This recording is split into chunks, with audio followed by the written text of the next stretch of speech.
tous et à toutes et bienvenue sur ma chaîne. Aujourd'hui on se retrouve pour un nouveau Blablaïka. Comme vous avez pu le voir avec le titre de la vidéo, aujourd'hui on va parler de Miss France 2017, Alicia Ellis, je pense que ça se prononce comme ça. Bref, et de la polémique qui est née par rapport à ses cheveux. Et en corrélation avec tout ça, on va parler des nappies extrémistes et un peu hypocrite si on doit être honnête. Donc c'est parti. Si vous entendez un peu de bruit, c'est le camion qui passe à côté de chez moi. Super.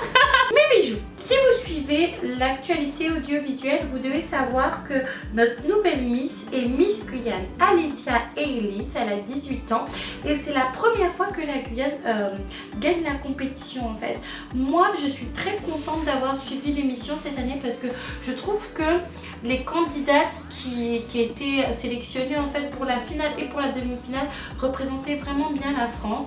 La France est colorée, la France est métissée, c'est ça la France en fait. Même si moi, pour être honnête avec vous, désolée pardon, il y a le camion qui passe à côté de chez moi. Mes préférées étaient Miss Lorraine et Miss Île-de-France. Miss Île-de-France qui a même pas été qualifiée pour la finale, mais bon, enfin bref, on a au moins maintenant notre Rihanna nationale. Suite à l'élection de notre belle Alicia, en fait, il y a eu une polémique par rapport à ses cheveux. Alors je ne parlerai pas de la polémique des gens un peu racistes. J'avais envie de parler des personnes qui ont critiqué son évolution capillaire. Alors je m'explique. Si j'ai bien compris en fait ce qui s'est passé, avant la compétition, Alicia elle avait les cheveux crépus comme elle les a naturellement. Pendant la compétition, elle avait les cheveux bouclés, c'est-à-dire qu'on lui avait lissé les cheveux et on lui avait bouclé les cheveux. Et après la compétition, on lui a lissé les cheveux. Et la communauté, notre communauté, et même les gens en général n'ont pas apprécié. Mais les personnes qui ont encore moins apprécié, ce sont les nappies. Je pensais qu'après son élection, cette histoire allait s'arrêter. Mais si vous regardez son Instagram, à chaque fois que elle poste une photo, en fait, les gens sont en train de tergiverser sur ses cheveux. Quand elle avait posté, je pense, une photo avec ses cheveux bouclés, ses cheveux lisses, pardon, les personnes étaient déjà en train de dire « Ah, tu es une vendue, ah, on te préfère les cheveux crépus, ah, ceci, ah, cela, depuis que tu as été élue, tu gardes tes cheveux lisses, ah, tu vas voir comment tes cheveux vont s'abîmer. » Comme s'il voulait lui porter l'œil à ses cheveux, mais bon, ça c'est pas encore trop grave. Et là récemment sur son Instagram, elle a posté une photo avec ses cheveux naturels. Je pense que tous ses followers et même les haters ont crié Alléluia, Amen, parce qu'ils étaient tous en train de dire « Ah, enfin une photo avec tes cheveux naturels, tu as enfin mouillé tes cheveux, ceci, cela, ceci, cela. » Je vous passe les détails. Hein. Déjà pour commencer, vous jugez, mais vous savez pas si le fait qu'elle porte ses cheveux lisses ou ses cheveux ondulés, si c'est de sa propre volonté ou c'est de la volonté du comité Miss France. Connaissant un peu le personnage, l'organisation, je pense que c'est plus le comité Miss France qui décide un peu de tout. Et en plus les filles, on n'est plus à l'époque des Black Panthers. Hein.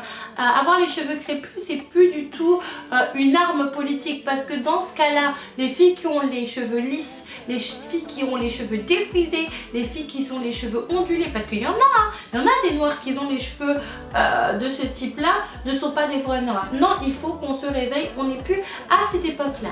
J'ai l'impression que maintenant les nappies, comme en fait on a découvert toutes ces techniques pour s'occuper de nos cheveux crépus, toutes ces techniques pour faire pousser les cheveux crépus, maintenant en fait on n'a plus de raison d'avoir les cheveux lisses, on n'a plus de raison d'avoir les cheveux défrisés. Si on a les cheveux lisses et défrisés, c'est qu'on n'assume pas sa négritude, qu'on a envie d'être un peu comme une blanche ou un peu comme un blanc. Mais moi je vais vous révéler un secret. Pas toutes les nappies, mais en tout cas les nappies extrémistes sont très hypocrites. Pourquoi je me permets de vous dire qu'elles sont un peu hypocrites? Mais oui, je vais vous faire une révélation, j'ai fait partie des nappies extrémistes. Pour ça, pour vous expliquer un peu tout ça, je vais vous raconter un peu mon parcours capillairement parlant. J'ai été nappie 3 fois. La première fois vers l'âge de 11 ans en fait, j'avais pas vraiment la volonté d'être nappie, mais j'avais envie de faire pousser mes cheveux naturels en bonne santé afin de mieux les défriser. C'était un peu bête, mais c'était l'idée et ça a marché. J'ai redéfrisé mes cheveux étaient en bonne santé. La deuxième fois, J'ai décidé de défriser mes cheveux tout simplement parce que je venais de me faire plaquer, pour être claire, pour la première fois de ma vie vers l'âge de 15 ans. Et j'avais décidé de me faire pousser mes cheveux naturels afin d'avoir un but dans la vie. Je ne sais pas si vous êtes déjà arrivé quand vous faites plaquer, vous avez envie de, voilà, de prendre un nouveau départ, et c'est ce dont j'avais envie à cette période-là. Et c'est exactement à cette période que je suis devenue nappy extrémiste. Pendant toute mon enfance, pendant toute ma jeunesse, on m'a fait comprendre: Aïka, t'es pas métisse, t'es africaine, t'es même pas antillaise, donc crève pas. T'auras jamais de beaux et de longs cheveux. Et les deux seules solutions que tu as pour toi, c'est soit le défrisage, tu as les cheveux effectivement lisses mais courts et très cassants, ou soit garder tes cheveux naturels, mais de toute manière c'est pas beau. Et quand la mode des nappies est arrivée avec tous ces conseils et toutes ces révélations, je me suis sentie un peu flouée, comme si on m'avait menti un peu toute mon enfance alors que les personnes savaient la vérité. Et c'est pour ça que je suis devenue extrémiste, parce qu'il y avait des filles qui nous montraient que oui, il était possible d'avoir des cheveux longs, beaux et crépus, parce que avant crépus ça n'allait pas avec long et beau, hein. Et c'est à cette révélation grâce à des youtubeuses américaines comme Beautiful Brown Baby Doll, ou même françaises comme Brown Skin. Je vous mettrai le lien de sa chaîne en barre d'infos ou en lien si j'arrive à le mettre sur l'écran. J'ai donc conclu pourquoi donc nous défrisons nos cheveux. On a l'occasion maintenant de garder nos cheveux naturels, profitons, parce que le défrisage c'est dangereux, et pour moi ça avait un peu une connotation politique. C'est-à-dire que pour moi, défriser ses cheveux, c'était lisser ses cheveux de manière définitive et donc de ressembler aux blanches, parce que les blanches sont, voilà, là au niveau beauté par rapport aux noirs qui sont là, alors que c'est pas du tout vrai. Donc je me suis dit, déjà je vais plus défriser mes cheveux, et je vois pas pourquoi mes consoeurs se défrisent les cheveux, à part si elles veulent ressembler à des blancs. Donc c'est comme ça que je voyais les choses à l'époque. Mais avec le temps, je me suis rendu compte que non, c'est juste une question de goût, c'est juste une question d'envie. Comme aujourd'hui, vous allez mettre un rouge à lèvres bleu. Un rouge à lèvres bleu, oui, vous pouvez mettre un rouge à lèvres bleu, un rouge à lèvres rose, un rouge à lèvres violet. Les cheveux, c'est juste un accessoire en fait pour être un peu plus joli. Il y a des gens qui préfèrent les cheveux bouclés et il y a des gens qui préfèrent les cheveux lisses. Et je me suis rendu compte en fait que c'était moi le problème, que c'était moi qui avais un problème avec ma négritude et non les autres qui se défrisaient les cheveux ou qui gardaient leurs cheveux naturels ou qui faisaient des waves. Et c'est pour ça que par la suite d'ailleurs je me suis wavé les cheveux, parce que les cheveux naturels me convenaient plus du tout, j'avais plus envie d'avoir les cheveux naturels. Je me suis défrisé les cheveux et je le regrette amèrement, comme vous le savez. Enfin bref, on revient au sujet principal. En fait, les nappies extrémistes, c'est moi vous dire que comme moi, c'est vous qui avez un problème, pas les autres. Et de toute manière, on va décortiquer un peu vos casseroles et on va voir que c'est vous qui avez un problème. Déjà d'une, les nappies. Chacun fait ce qu'il veut dans sa vie. On va pas commencer à imposer des dictatures jusqu'à des dictatures de cheveux quand même. Et de deux, si on regarde un peu la communauté des nappies, vous allez voir que c'est elles qui ont un problème d'identité et non les autres. Je sais pas si vous avez remarqué déjà, mais dans la communauté nappy, celles qui sont beaucoup mises en avant, c'est pas la négresse qui a les cheveux 4C, hein, mais c'est la personne qui a les cheveux bouclés. Dès que tu as du B, ah là c'est le Graal.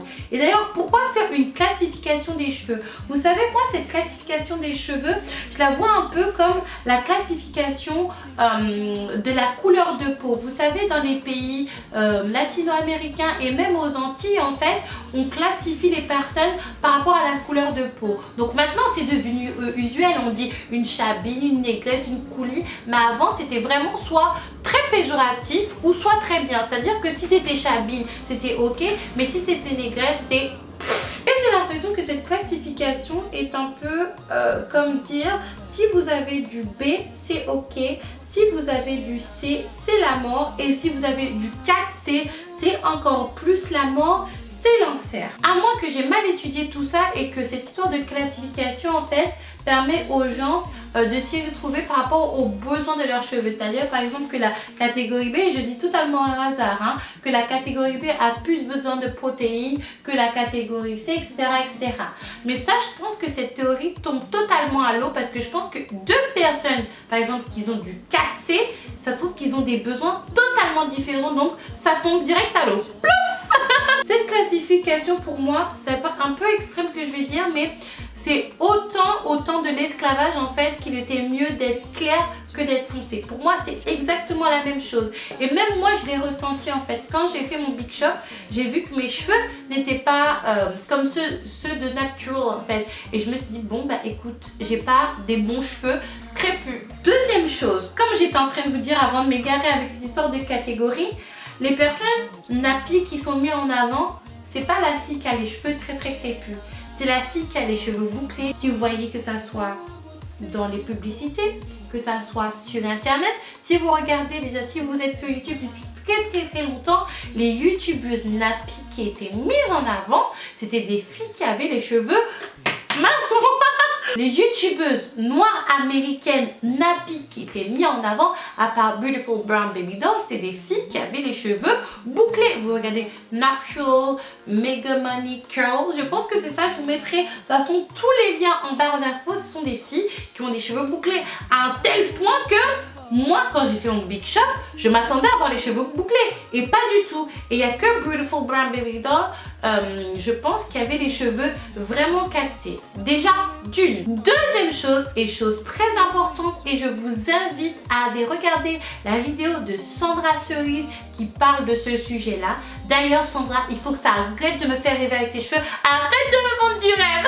Les nappy se sentent toujours obligés de modifier leurs cheveux afin d'avoir un effet bouclé. Si vous regardez, vous allez rarement voir une nappy qui porte son afro fièrement de manière très approximative, juste en passant un coup de peigne, et c'est comme ça. Elles ne portent jamais leur afro naturel. C'est soit twist out, soit braid out, soit activateur de boucle, soit wash and go ou soit tension méthode. À ce rythme-là, les filles, autant aller voir un coiffeur, un très bon coiffeur qui te fait un style wave pour que tu aies tout le temps les cheveux bouclés, pour que tu aies les cheveux tombants. Parce que sur YouTube, en tout cas, et au niveau des blogueuses nappy, c'est comme ça. La seule youtubeuse, en tout cas que je regarde, qui n'est pas dans ce mécanisme toujours de faire sa routine, de faire un twist out, un braid out, de garder ça toute la semaine et de recommencer encore, c'est Tia Mendy. D'ailleurs, elle est trop gentille, elle est trop jolie, elle est super accessible. Je te fais un bisou si tu passes par là. Et moi, en tant qu'ancienne nappy extrémiste, je peux vous le dire, j'étais pas contente quand j'ai vu que j'avais un 4C. Ici, j'ai du 3C, j'étais assez contente, même si je voulais du B, je voulais pas du tout ma nature de cheveux, je voulais que ça soit bouclé. Et chez les nappy, pratiquement, c'est encore ça parce que il y a plus cette suprématie du lisse, en tout cas chez les nappy, il y a cette suprématie du bouclé. Le bouclé, c'est le Graal en fait. Il faut arrêter de critiquer les filles qui se défrisent les cheveux. Il faut arrêter de critiquer les filles qui ont les cheveux crépus mais qui se lissent tout le temps les cheveux comme a pu le faire Miss Guyane, parce que vous n'êtes pas mieux en fait. Et j'ai une question à vous poser, les nappy extrémistes. Ça vous fait quoi que Alicia se lisse les cheveux? Ça vous fait quoi que certaines personnes se défrisent les cheveux? Dites-moi. Parce que est-ce que vous, avec vos cheveux crépus, vous vous sentez plus noir qu'elle? Est-ce que ça veut dire qu'avec vos cheveux crépus, que vous représentez plus la beauté noire que d'autres personnes? Dites-moi. Parce que, en fait, le noir est représenté de manière très caricaturale. C'est-à-dire qu'il est noir aux cheveux crépus. Alors que même en Afrique même, qui est le berceau des personnes noires, vous regardez les multitudes de traits, une multitude de natures de cheveux qui existent. Vous regardez chez les Peuls, il y a des gens qui ont des cheveux bouclés naturellement, même des gens qui ont des cheveux lisses, des gens qui ont des yeux bleus. Bref, il n'y a pas une définition prédéfinie d'être noir. Être noir, c'est pas forcément avoir les cheveux crépus naturels, c'est pas forcément avoir les cheveux défrisés, des choses comme ça. Il faut qu'on arrête. Et je vais pas repartir sur le débat que j'avais fait l'autre fois sur le dernier Blablaïka, mais c'est des problèmes qui existent que chez nous les noirs en fait. Alors je vous défie de me trouver quelqu'un. C'est un défi que je vous lance, hein, de me trouver quelqu'un qui dit écoute Géraldine, t'es pas une vraie blanche parce que t'as fait une permanente. Je vous défie de le trouver hein. Mais par contre, je vous trouverai à coup sûr un noir ou une noire dire écoute, t'es pas une vraie noire, t'es une bounty carrément parce que t'as les cheveux défrisés. Elena P extrémiste, please, arrêtez de critiquer le jardin des gens alors que le vôtre est encore plein d'orties. Même s'il y a des filles comme Sandra Cerise et comme Lily Love à l'époque avant qu'elles reviennent au naturel, elles nous montrent en fait que c'est possible d'avoir les cheveux défrisés et de les avoir bien en bonne santé. Je ne conseillerais jamais à personne, vu mon expérience, de se défriser les cheveux. Mais il est possible d'avoir des cheveux défrisés en bonne santé. Mais il suffit juste qu'une fois votre cuir chevelu que dit stop parce que vous avez fait des défrisages à répétition mal faits pour que ce soit la catastrophe comme moi. Là ça commence à reprendre forme, je recommence à avoir des cheveux de manière plus ou moins voilà potable. Je peux sortir dans la rue sans être en larmes parce qu'au bout d'un moment c'était vraiment ça, mais je conseillerais à personne de le faire. Mais c'est possible, comme je vous ai dit, à Sandra Cerise et même ma belle-sœur Nini, elle a les cheveux canon et elle a un wave et elle fait des waves depuis des mois, non pas des mois, depuis des années hein. Est-ce que je ressemble à quelque chose comme ça? Ça va. Ça va. Dites-moi ce que vous en pensez. Moi je pense que tout simplement, même s'il y a des nappies peut-être qui vont tomber dessus, chacun fait ce qu'il veut au bout d'un moment, chacun voit midi à sa porte, chacun fait ses choix et doit être assumé. On va pas quand même imposer une dictature défrisée, c'est-à-dire qu'on va se défriser les cheveux pour ressembler le plus à quelqu'un d'autre, ou on ne va pas garder les cheveux naturels parce que voilà c'est politiquement correct, parce que c'est soi-disant revendiquer son identité pardon. Moi je pense qu'il faut rester soi-même et qu'il faut faire des choix qui nous rendent heureux. Je vais vous donner un petit exemple avant de finir cette vidéo.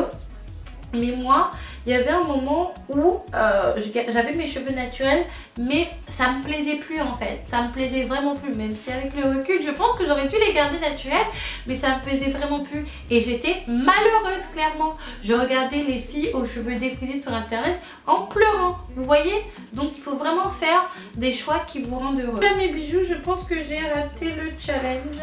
Je n'ai pas fini de me maquiller. Il faut que j'estompe et surtout que voilà. Mais n'hésitez pas à me dire en commentaire ce que vous pensez. Moi j'ai envie qu'on échange, et par contre on échange dans le respect, la courtoisie et la classe, parce qu'on est sur YouTube quoi. Et en plus on est sur une chaîne beauté, donc on parle de beauté avec classe. Donc partagez-moi votre avis. N'hésitez pas à liker la vidéo, à la partager et à vous abonner pour ne manquer aucune de mes prochaines vidéos et aucun de mes prochains épisodes de Blablaïka. Moi je vous fais de gros bisous et surtout restez vous-même. À la prochaine. Letting go, times we might feel compelled, looking down from the heights that we have built all by